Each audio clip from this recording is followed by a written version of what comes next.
प्रिय विद्यार्थियों, आज हम फील्ड पर कुछ विशेष आइडेंटिटी का अध्ययन करेंगे और उससे हम फील्ड के कॉन्सेप्ट समझने की कोशिश करेंगे, जिसमें हम सबसे पहले लेते हैं डेल स्क्वायर फाई।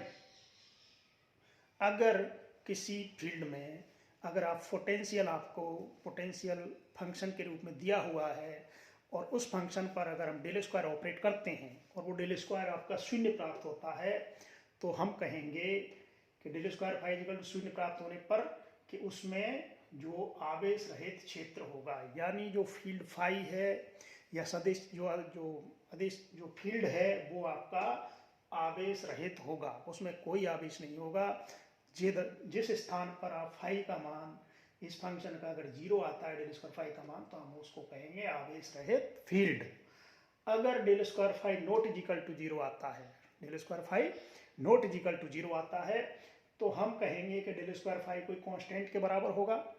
अगर फाई को हम देखें निकाल करके डेल स्क्वायर करके फाई करें नॉट इक्वल टू जीरो, कुछ कांस्टेंट आया या कोई राशि आई, तो हम उसको कहेंगे कि वो रो अपॉन एप्सिलॉन जीरो के बराबर होनी चाहिए।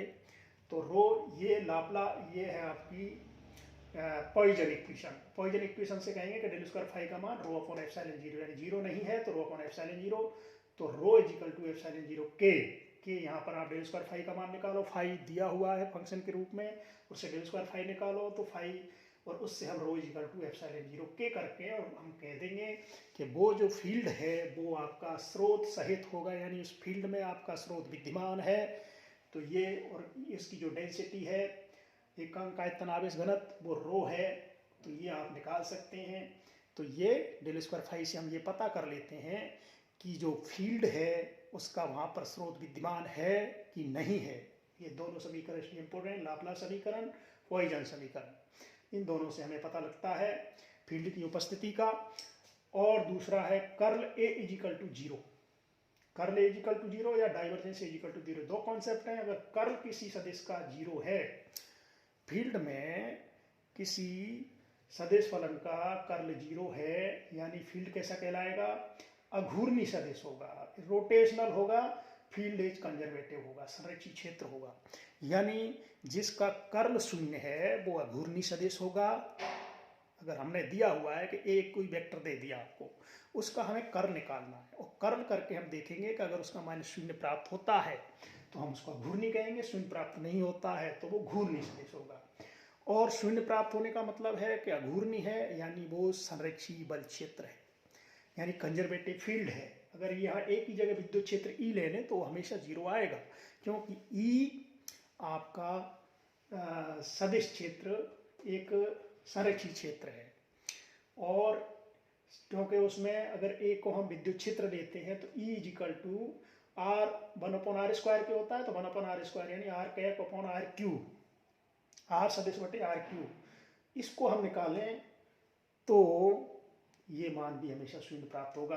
तो ये हम कह सकते हैं कि विद्युत क्षेत्र हमेशा शून्य होगा। तो ये आइडेंटिटी है curl A is equal to शून्य, आप वेरीफाई कर सकते हैं, और curl A is equal to zero, तो curl A is equal to zero आप इसको वेरीफाई कर सकते हैं।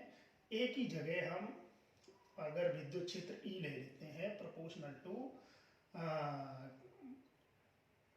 1/4 एप्सिलॉन जीरो आर सदिश बटे आर क्यू, अगर इसको हम रख करके उसको वेरीफाई करें तो ये हमेशा जीरो आएगा, यानी कर्ल आर सदिश बटे आर क्यू का मान शून्य ही प्राप्त होगा।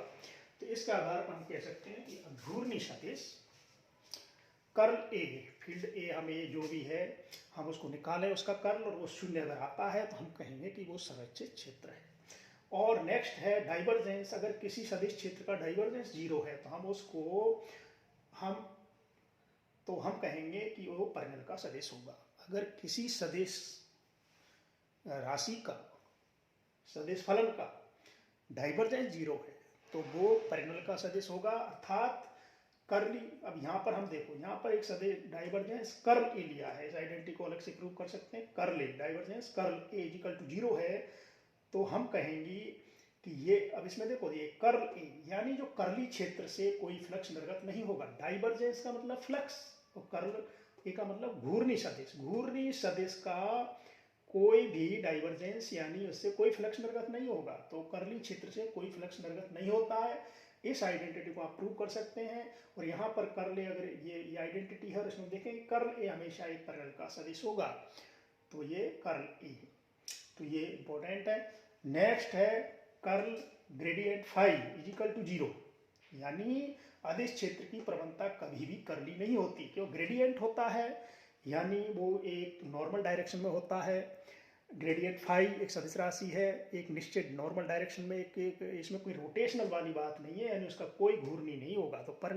तो ये जो है ग्रेडियंट फाई हमेशा उसका कर्ल शून्य प्राप्त होगा। और ये नेक्स्ट दो इंपॉर्टेंट आइडेंटिटी कर्ल ए और divergence A cross B. Curl A यानी grad divergence A minus del square A, ये भी आपके लिए बहुत इंपॉर्टेंट प्रॉपर्टी है।